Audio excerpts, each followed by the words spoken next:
किसानों की समस्याओं को लेकर ओबीसी महासभा ने नौगांव तहसील में किया प्रदर्शन एवं तहसीलदार को दिया ज्ञापन। ओबीसी महासभा के प्रदेश सचिव कृष्ण कुमार ने बताया कि नौगांव से पहले उन्होंने छतरपुर जिले में कई जगह किसानों की समस्या एवं क्षेत्र की समस्याओं के लिए ज्ञापन दिया है। उन्होंने कहा कि अगर समय से कार्यवाही नहीं होती है तो ओबीसी महासभा उग्र आंदोलन करेगी। जी भाई, क्या नाम है आपका? मेरा नाम ओबीसी कृष्ण कुमार, प्रदेश सचिव ओबीसी महासभा।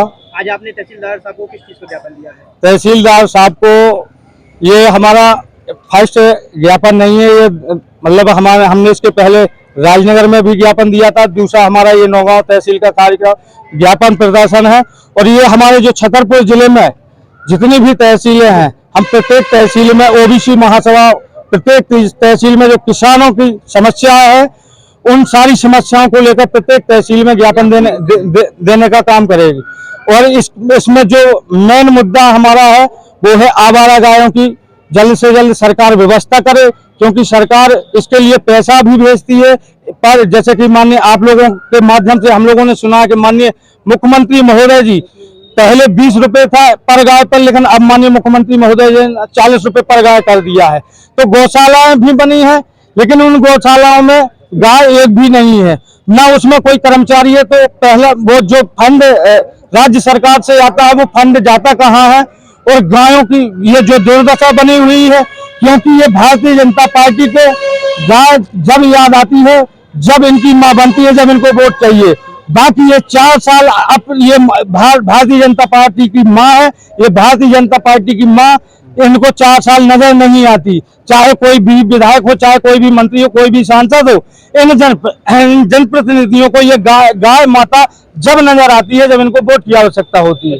और दूसरी हमारी समस्या ये है कि किसानों की उत्तर प्रदेश में 7260 रुपए में किसानों की मूंगफली की खरीद की जाती है। यहाँ पर मध्य प्रदेश में किसानों की मूंगफली की 3500 में खरीदी जाती है। तो हमारी मांग है कि जिस प्रकार से उत्तर प्रदेश में पंजीयन होकर और केंद्र बनकर और किसानों की मूंगफली 7260 रुपए में खरीदी जा रही है, उसी प्रकार से यहाँ पर मध्य प्रदेश में अभी 7260 रुपए में मूंगफली की खरीद सभी किसान भाइयों की खरीदी जाए।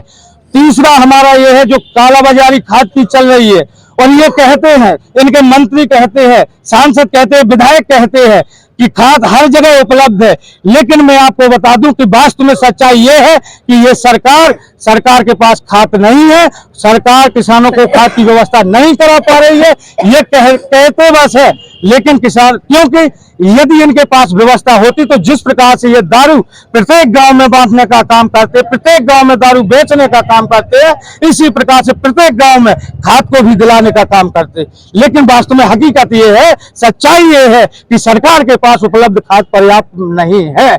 इसलिए किसानों को लेन में लगना पड़ता है। क्योंकि मैं बताऊं, और किसान का आधार कार्ड, अगर जब किसान खाद लेने के लिए जाता है तो उसको आधार कार्ड की आवश्यकता पड़ती है, उसको बंदी की आवश्यकता पड़ती है, उसको फिंगरप्रिंट्स लगाने की आवश्यकता पड़ती है। लेकिन अगर एक शायद 4 साल 8 साल का 10 साल का बच्चा शराब लेने चला जाए तो उसका ना तो फिंगरप्रिंट्स लगता है, ना आधार कार्ड लगता है, और ना ही उससे कोई डॉक्यूमेंट्स मांगे जाते हैं। तो हम सरकार से ये भी मांग करते हैं कि बगैर फिंगर कार्ड के और बगैर आधार कार्ड के, बगैर बंदी के इन किसान भाइयों को खाद, अगर वास्तव में आपके पास खाद उपलब्ध है तो बगैर कोई डॉक्यूमेंट्स लगा के इन सभी किसानों को खाद की व्यवस्था करें। क्योंकि अगर वास्तव में ये सब दिखावा करते हैं, किसानों की कोई सुनने वाला नहीं है। और माननीय जैसे सभी नेता कहते हैं कि हम किसान के बेटे हैं, और यहाँ पर भी बता दूं, जब हमारे सभी किसान और ओबीसी महासभा के जाबाज साथी यहाँ पर आए तो यहाँ पर 2 घंटे कोई ऐसा अधिकारी नहीं आया कि ताकि हम लोग उसको ज्ञापन दे सके और जो किसानों की समस्या है उसको सुना सके। तहसीलदार साहब के द्वारा आपको क्या आश्वासन दिया गया? तहसीलदार साहब ने उन्होंने कहा है कि हमारे जो आपकी जो किसानों की मांग है उस मांग को हम लोग माननीय मुख्यमंत्री महोदय तक पहुंचाएंगे।